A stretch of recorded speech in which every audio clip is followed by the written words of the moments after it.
Hello दोस्तों, तो स्वागत है आपका मेरे यूट्यूब चैनल स्टडी पॉइंट 47 में। तो दोस्तों, कैसे हैं आप सभी लोग? आई होप आप सभी लोग ठीक होंगे। मैं कुछ समय से वीडियो नहीं अपलोड कर पा रहा था क्योंकि कुछ टेक्निकल इशू था। अब वह टेक्निकल इशू समाप्त हो गया है, तो अब आपको वीडियो प्रोवाइड होती रहेंगी। तो आज का जो टॉपिक है वह मॉडर्न हिस्ट्री ऑफ इंडिया में से मराठा शक्ति का उदय है। तो इसके बारे में आज हम विस्तार से समझेंगे और एक विश्लेषण करेंगे। तो मराठा शक्ति, पहले हम मराठा शक्ति के बारे में समझ लेते हैं थोड़ा।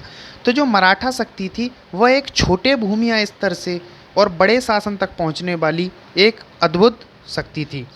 तो इसने क्या किया था, मुगलों की राजनीति को भी काफ़ी हद तक प्रभावित किया था और अंग्रेज़ों की शक्ति भी इनसे काफ़ी हद तक प्रभावित हुई थी। तो इन्होंने 18वीं शताब्दी के मध्य में लाहौर तक पहुंच गए थे।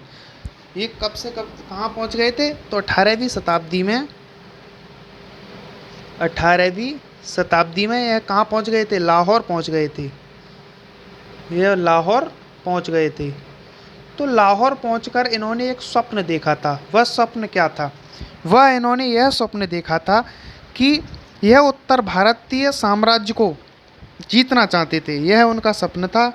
वे सोच रहे थे कि हम उत्तर भारत साम्राज्य को जीत लेंगे, लेकिन इसमें एक कठिनाई थी। वह कठिनाई क्या आई कि जो 1761 का पानीपत का तृतीय युद्ध हुआ था, 1761 में जो पानीपत का तृतीय युद्ध हुआ था, उसने इनकी शक्ति को छीण कर दिया। तो अब हम बात कर लेते हैं कि जो पानीपत का जो तृतीय युद्ध था वह किस किस के बीच लड़ा गया था। तो जो पानीपत का तृतीय युद्ध था वह, उसमें एक और उसमें था अहमद शाह अब्दाली,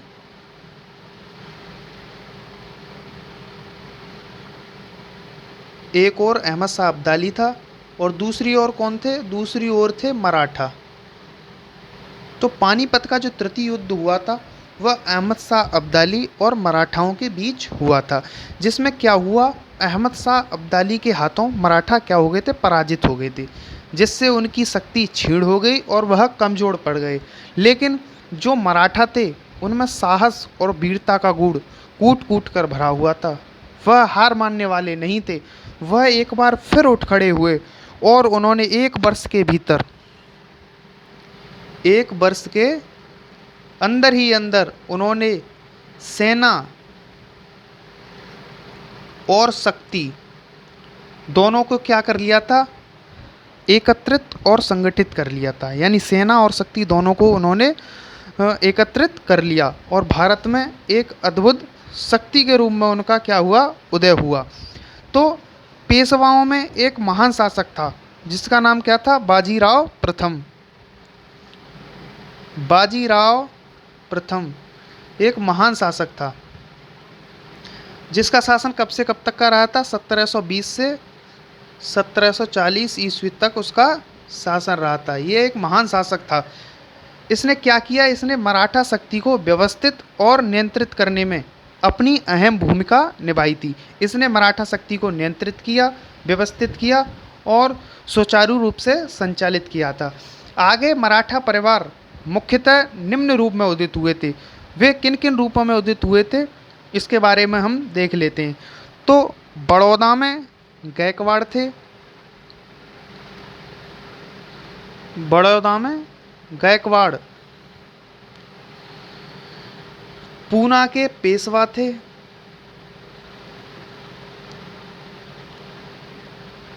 ग्वालियर में सिंधिया थे, ग्वालियर में सिंधिया थे और नागपुर में भोसले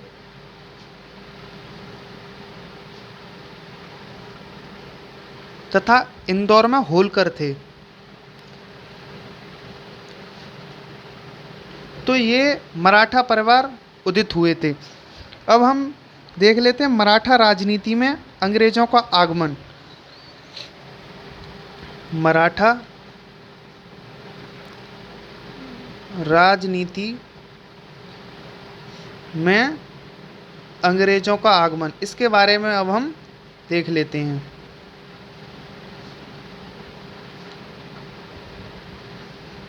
मराठा राजनीति में अंग्रेजों का आगमन। तो लगभग 50 वर्ष तक मराठा और अंग्रेजों में सर्वोच्चता के लिए क्या होती रही, लड़ाइयाँ होती रहीं। यानी वे एक दूसरे में कौन सर्वोच्च है इसके लिए आपस में लड़ते रहे थे, झगड़ते रहे थे, जिससे जो थे वे इनके मध्य 3 आंग्ल मराठा युद्ध हुए थे। तो हम उन मराठा युद्धों के बारे में भी विचार करेंगे। देख लेते हैं जो प्रथम आंग्ल मराठा युद्ध हुआ था। प्रथम आंग्ल मराठा युद्ध, जो प्रथम आंग्ल मराठा युद्ध हुआ था वह हुआ था 1775 से 1782 ईस्वी में, जिसमें सूरत की संधि की गई थी 1775 में, और एक और संधि की गई थी सालबाई की संधि जो 1782 ईस्वी में की गई थी। जो द्वितीय आंग्ल मराठा युद्ध हुआ था वह हुआ था 1803 से और 1805 के मध्य, जिसमें बेसिन की संधि की गई थी। और जो तीसरा आंग्ल मराठा युद्ध हुआ था वह हुआ था 1817 से 1819 के बीच। तो इस प्रकार मराठा और अंग्रेज़ों के मध्य 3 आंग्ल मराठा युद्ध हुए, जिनमें अंग्रेज एक अंतिम रूप में विजयी होकर सर्वोच्च हुए, यानी सर्वोच्चता के साथ विजयी हुए और मराठा शक्ति का अंत हुआ। तो जो मराठा शक्ति के पराजय के कारण थे वे निम्न थे, यानी उनमें दोषपूर्ण आर्थिक संगठन था, विकेंद्रीकरण था और उनकी दोषपूर्ण सैन्य व्यवस्था थी और योग्य नेतृत्व का भी अभाव था। जो सैनिक थे उनमें दोषपूर्ण कई कृतियाँ व्याप्त थीं और दोषपूर्ण आर्थिक संगठन भी था। तो इस प्रकार हमने आज मराठा शक्ति के बारे में देखा, इसके क्या कारण थे, क्यों हुआ और इनके मध्य युद्ध कौन कौन से हुए थे, इसके बारे में आज हमने सही प्रकार से देखा। तो अगर आप चैनल पर नए हैं तो हमारे चैनल को सब्सक्राइब कीजिए, लाइक कीजिए और शेयर कीजिए। आगे मिलेंगे एक नेक्स्ट वीडियो में अगले टॉपिक के साथ। तब तक के लिए जय हिंद।